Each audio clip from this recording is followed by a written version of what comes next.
El Arenal est posé au bord du Guadalquivir, autour de la Plaza de Toros. Jadis, on y réparait les bateaux. Le quartier supportait les crues régulières du fleuve. Aujourd'hui, on peut y voir la fameuse Torre de Oro, la tour de l'or, les arènes de Séville, dans ce qui n'est ni un cercle, ni un ovale parfait, blanches et ocres avec des arceaux baroques de pierre. Les arènes de Séville sont considérées comme les plus belles du monde. Près de 14 000 personnes peuvent prendre place dans ces arènes.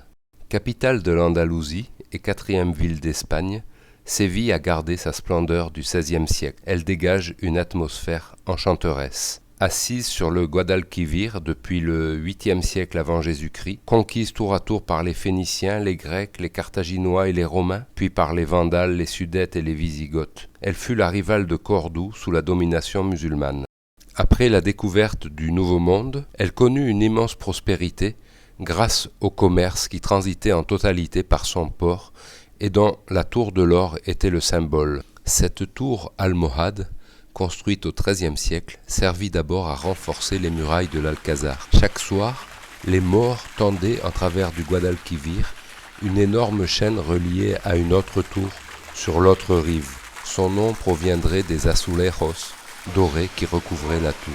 Cette croissance généra la naissance d'une noblesse locale qui, en s'appropriant la totalité des terres andalouses, créa l'un des systèmes sociaux les plus rétrogrades d'Europe, le latifondisme. La cathédrale a des proportions imposantes, 130 mètres de long sur 76 mètres de large. Dans la cathédrale, on pénètre dans une forêt de colonnes si hautes que malgré leur robustesse, elles semblent élancées. Les voûtes flamboyantes s'élèvent à 56 mètres au-dessus du sol. Elle compte 10 portes. Pas moins de 500 tableaux sont disséminés dans ce labyrinthe gothique et renaissance. Le grand rétable de la chapelle royale fait partie des musts. On peut voir aussi le monument funéraire de Christophe Colomb, bien que le mystère demeure sur le vrai tombeau.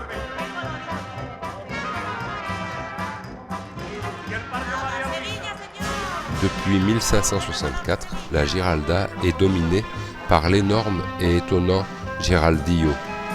Haute de 4 mètres, pesant près de 1300 kg, cette statue de la foi est creuse et tourne sur elle-même au moindre souffle. De la plateforme de la Giralda, on a une vue sur la cité.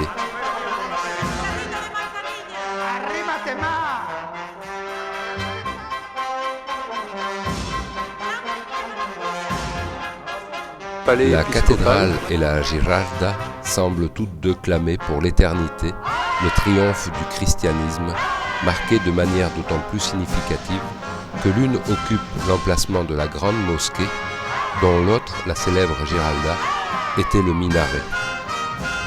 Emblème de Séville, miraculeusement préservée des ravages des guerres et des séismes, la Giralda, c'est-à-dire la girouette, sa noble et fine structure, patinée par le temps, trône à 98 mètres. Au Maroc, sœur jumelle de la Giralda, le minaret de la Koutoubia à Marrakech et la tour Hassan à Rabat datent de la même époque.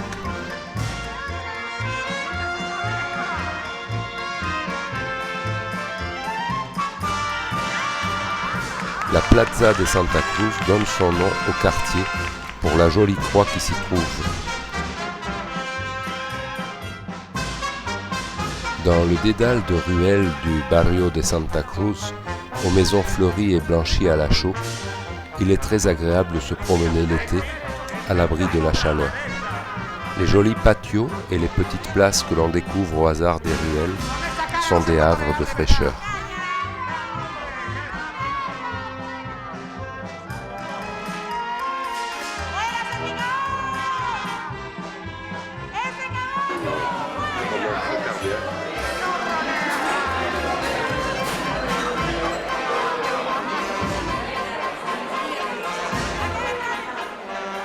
Une maison délabrée, mais la Vierge est là, qui veille.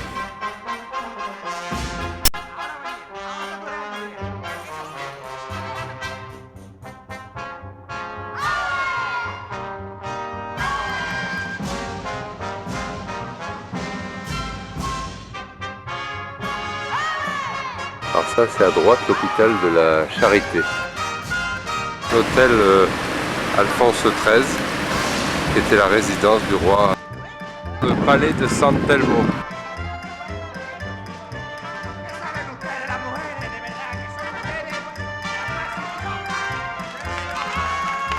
Le Paseo de las Delicias.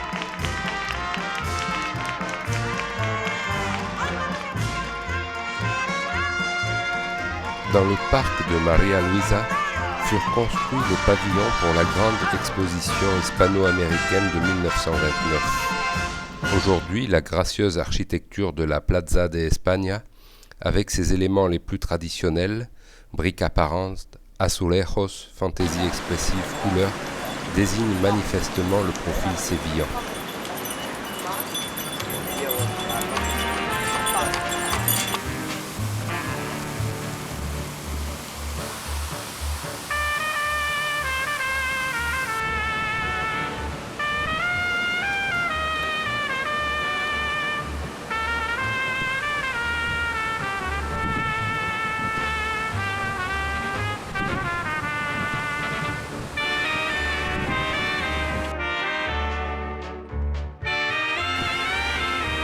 C'est les provinces qui ont fait soumission au roi.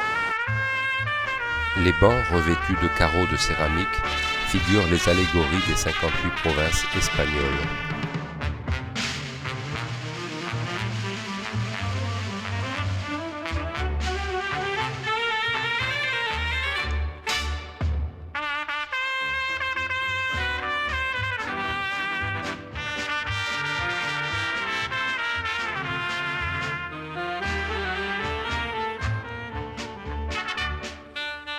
Voilà, on voit bien l'aspect circulaire de ce palais magnifique.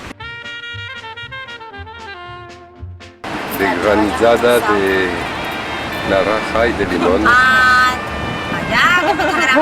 Bon, c'est le pavillon royal. Et là, c'est dédié à des écrivains. Le pavillon royal.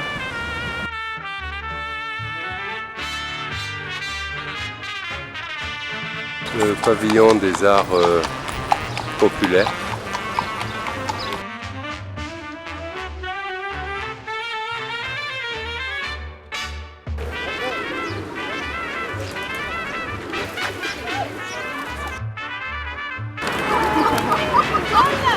Alors, au fond là-bas c'est le pavillon de la couturière de la reine.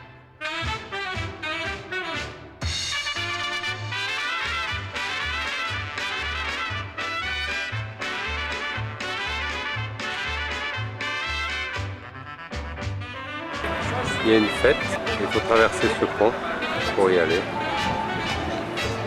Le quartier de Triana a une telle personnalité que ses habitants préfèrent être appelés trianeros que sevillanos. Ici, la spontanéité et la joie de vivre se manifestent à tous les coins de rue.